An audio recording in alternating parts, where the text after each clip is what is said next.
programme vous est offert par Illico Cash.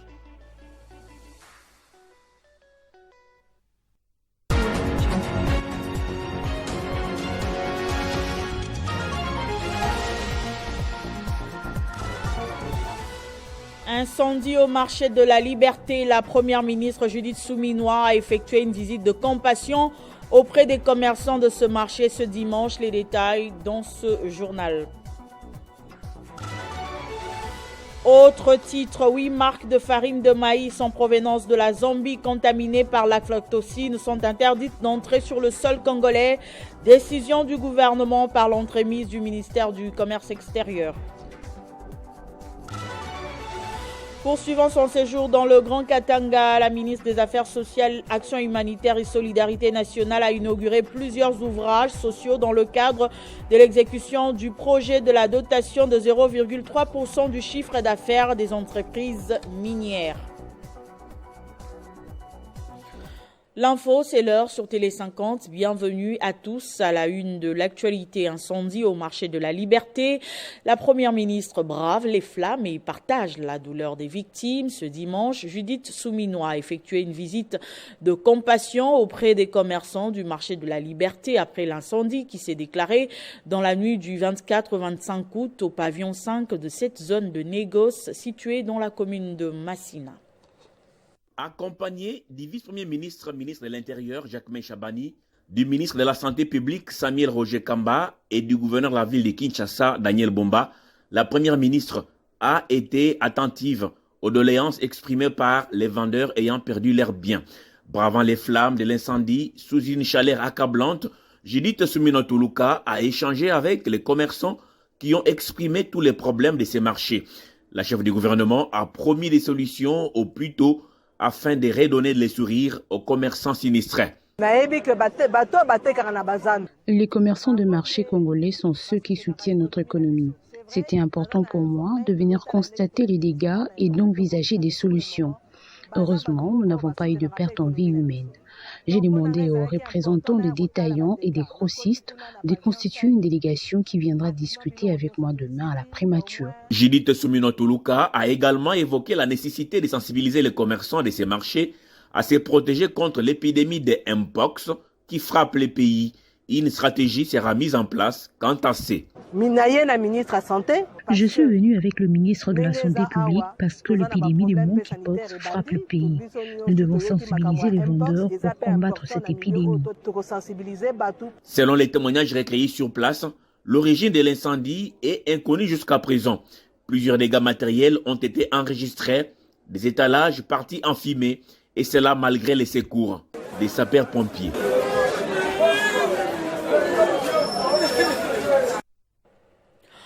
Poursuivant son séjour dans le Grand Katanga, la ministre des Affaires sociales, Action humanitaire et Solidarité nationale, Aziza Mounana, a inauguré 2 écoles et plusieurs ouvrages sociaux dans le cadre de l'exécution du projet de la dotation de 0,3% du chiffre d'affaires des entreprises minières. Les détails dans cet élément.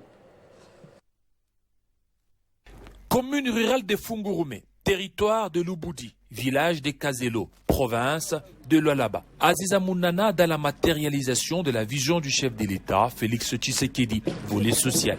Sa visite d'itinérance coïncide ici avec la cérémonie des remises officielles de 2 écoles primaires et une morgue à la communauté impactée par les projets miniers Tenge Fungurume Mining, ainsi que la visite des travaux de construction d'une route asphaltée de 2,3 km et la sous-station électrique. C'est ainsi que la ministre des Affaires sociales, Action humanitaire, Solidarité nationale, Aziza Mounana, n'a pas tardé tour à tour à inaugurer ces ouvrages à la grande satisfaction des communautés. Président de la République wetu, Félix Antoine Tshisekedi Tshilombo, chef de l'État, et qu'on a vision wazi juu ya maisha yetu ya Wakongomani. Surtout mwe bapatenge, maisha yenu ibadilike juu ya vile TFM inakuya pa bulongo bwenu. Juu wale batoto banekala chini, pale batafunde masomo, njo Kongo ya kesho. Njo wale batendelesha hivi vyote tuko naona. Na président de la République, chef de l'État, Félix Antoine Tshisekedi Tshilombo, anasema le peuple d'abord. C'est des écoles primaires d'une capacité de 6 classes, un bâtiment administratif équipé, ainsi qu'une morgue d'une capacité de 24 corps. Par ces gestes, les bénéficiaires remercient le chef de l'État, Félix Tshisekedi, pour sa détermination et son engagement visant l'amélioration des conditions de vie de la population. Et le gouvernement souminois pour la matérialisation de ces engagements du chef de l'État, Félix Tshisekedi, en faveur de la population congolaise. Dans l'actualité également, le gouvernement congolais, par l'entremise du ministre du Commerce extérieur, Julien Paluku, interdit l'entrée sur son sol de 8 marques de farine de maïs en provenance de la Zambie, contaminées à l'aflatoxine. Les services qui exercent au niveau des frontières sont instruits pour exécuter cette mesure, précisant que les aflatoxines sont des substances cancérogènes avérées pour l'homme.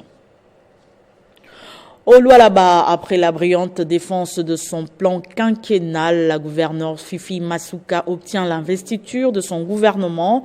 Ce plan est chiffré à plus de 9 millions de francs congolais. Il est axé sur 5 piliers, un projet réaliste. À en croire, le président de l'organe délibérant Lualabé, Jean-Marie Kasseya, exhorte les 10 ministres à plus de sacrifices pour répondre aux besoins de la population. C'est une nouvelle page qui vient d'être écrite ce vendredi 23 août 2024 de la province du Lualaba, avec la plénière consacrée à la présentation par la gouverneure Masuka du plan quinquennal 2024-2028 et l'investiture du gouvernement par l'Assemblée provinciale. Déjà à son arrivée, les Lualabais étaient nombreux autour du siège de l'organe délibérant pour accompagner la fidèle disciple du chef de l'État, Félix Antoine Tshisekedi Tshilombo, parti répondre à ses devoirs constitutionnels face aux élus provinciaux. En toute sérénité, Fifi Masuka Saini a présenté pendant près d'une heure les documents. Il est composé de 5 piliers prioritaires, à savoir la valorisation du capital humain, les renforcements de la bonne gouvernance, la consolidation de la croissance économique, les infrastructures et l'aménagement du territoire, ainsi que la protection de l'environnement et la lutte contre les réchauffements climatiques. La promotion du système éducatif n'est plus simplement une priorité, mais aussi une nécessité et une urgence. En plus de les équiper en matériel scolaire de base, nous augmenterons la capacité d'accueil des écoles publiques, niveau maternel, primaire et secondaire. C'est dans cette optique que votre gouvernement poursuivra le programme de réhabilitation, de construction et de modernisation des écoles à travers toute la province, ainsi que le renforcement des capacités du personnel enseignant, acteur clé du développement de notre province. Dans cet ordre d'idées, il s'agira d'actions ci-après, de la construction et équipement, d'écoles maternelles, primaires et secondaires à travers toute la province.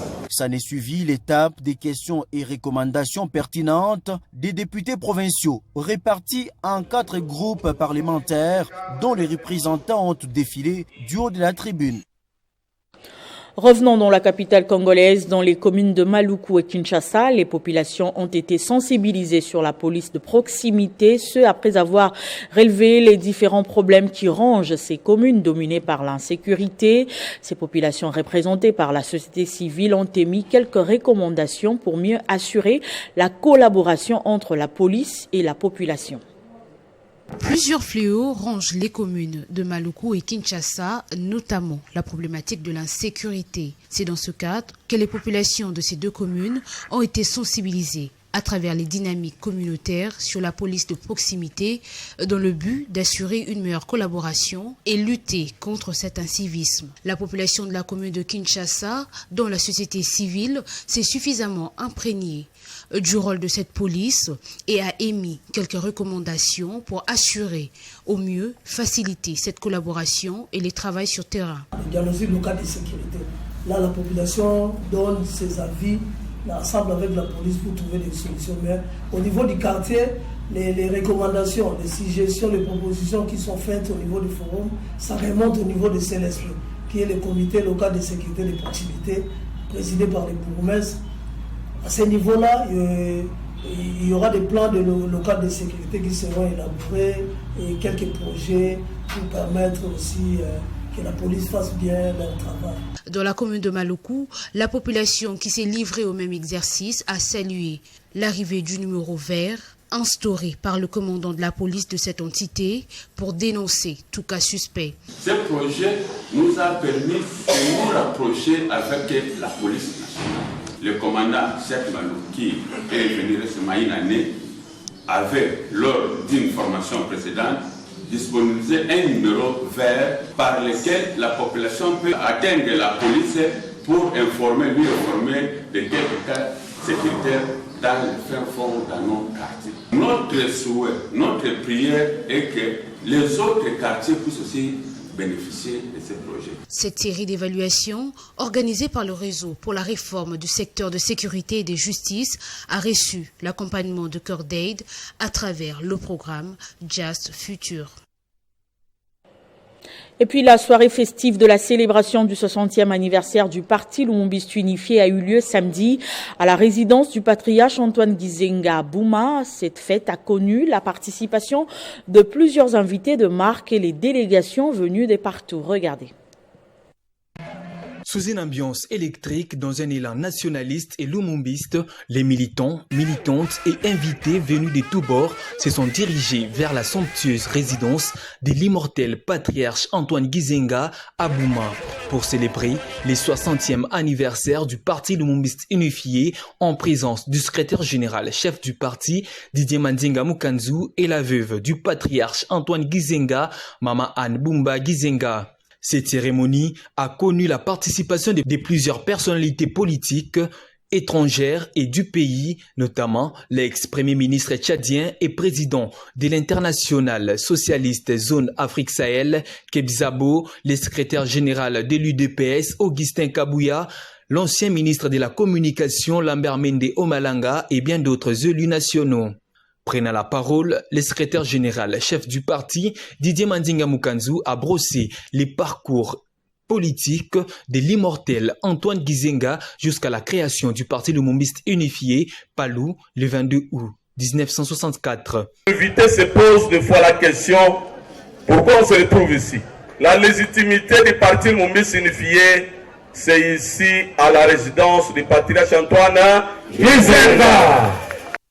Il s'est dénoté que cette célébration du 60e anniversaire du Palou a été placée sous les signes de l'unité et de la cohésion par le secrétaire général chef du parti, Didier Mandinga Mukanzu. Pour joindre l'utile à l'agréable, l'artiste musicien et son orchestre avaient agrémenté cette journée. Et puis il s'est tenu samedi à Kinshasa un grand événement au sein de l'Agissant pour la République, parti cher au ministre de l'Aménagement du Territoire, Guy Luando Mboyo. Le nouveau gouvernement du secrétaire général Camille Richard Kalele a été installé pour enfin redynamiser ce parti. Ce samedi 24 août 2024, le parti Agissant pour la République a connu un événement le plus exceptionnel. La publication et la prestation des serments du premier gouvernement du secrétaire général Camille Richard Kalele dans une salle Pierre Mboyo, joliment aménagée pour la circonstance. Toute une centaine d'Arépiens et Arépiennes se sont vus appelés à diverses fonctions au niveau national du parti cher à Guy Luando Mboyo. Sont nommés secrétaires exécutifs nationaux honorable Aminata Namasia Bazego, honorable Moïse Ekumbo, les secrétaires exécutifs nationaux et adjoints, en passant par les responsables de la Ligue des jeunes, responsables des femmes, ainsi que la cellule des communications. Le secrétaire général a dévoilé le travail des titans qui a été abattu avec une pression chirurgicale, rencontrant ainsi les attentes de cadres et militants d'AREP. Je suis très heureux d'être nommé comme le secrétaire exécutif national en charge de la justice. Et j'ai dit merci à l'initiateur du parti, Monsieur le ministre d'État, Maître Guy Luando Mboyo, pour le choix qui a été dévolu à ma modeste personne. Et je remercie également le secrétaire général, Maître Richard Kalele Camille, pour ce choix qui a été entériné. Et c'est un défi pour nous d'appartenir dans cette grande famille et d'avoir des charges au sein du parti. Nous promettons à tous les Arépiens que nous allons participer et contribuer efficacement dans la charnière qui est dévolue relativement à la justice. En tout cas, je suis très contente et très éblouie parce que c'était un gouvernement tant entendu. En religion, pour finir, les musulmans du monde ont commémoré ce dimanche le 40e jour du deuil d'Ashura en hommage à l'imam Hussein assassiné à Karbala. Tous en noir, larmes aux yeux, ces hommes et femmes rassemblés à l'université islamique au Congo se sont réunis en ce lieu pour commémorer les 40e jours d'Ashura.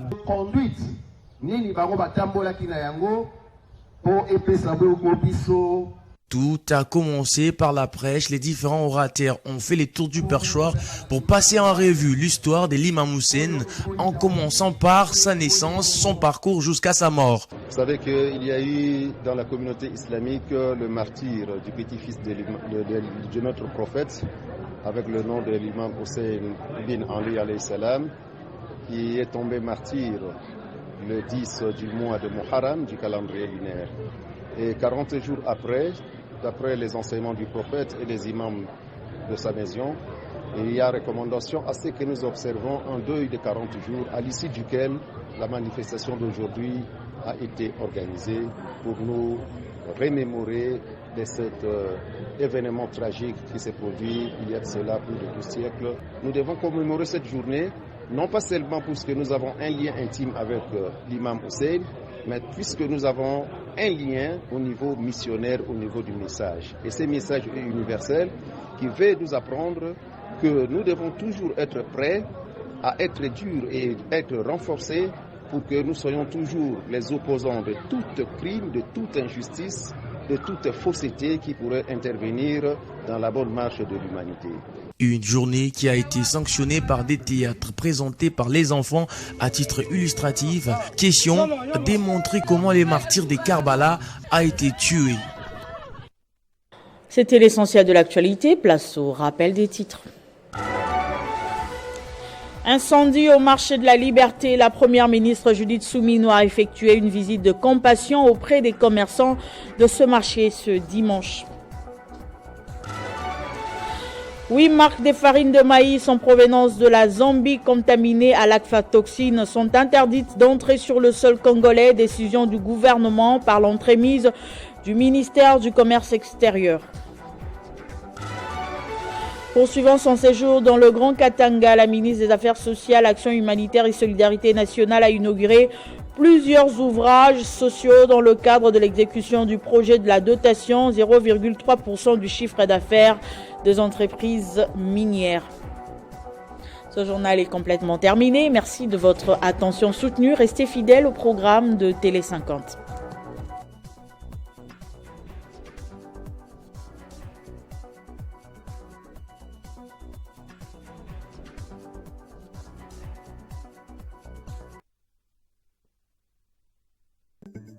Retrouvez toute l'actualité en continu sur www.tele50.cd.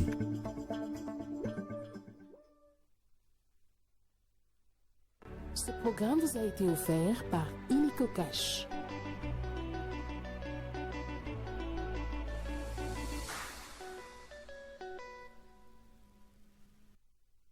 Avis à l'intention des entreprises et sociétés de construction, aux ASBL et ONGD. Dans le cadre de son projet de construction des 10 écoles par province, le programme panafricain financé par la Banque mondiale demande aux entreprises et sociétés de construction, aux SBL et aux ONG intéressés de s'affilier au programme et d'adresser leurs requêtes au directeur national aux coordonnées suivantes. Email dinat.ppi@yahoo.com, téléphone 081 896 20 32. Pour les sociétés et entreprises de construction, les pièces ci-après seront jointes à la requête, statut de l'entreprise, extrait du registre du commerce et du crédit immobilier, RCCM, identification nationale et pièces d'identité de son responsable. Pour les ASBL et ONG, les pièces ci-après seront jointes à la requête, statut et règlement dûment notarié, acte notarié et F92, ainsi que le PV du compte rendu de la première assemblée générale constitutive. La pièce d'identité de son responsable. La fiche d'affiliation est gratuite. Hâtez-vous, car le nombre est limité.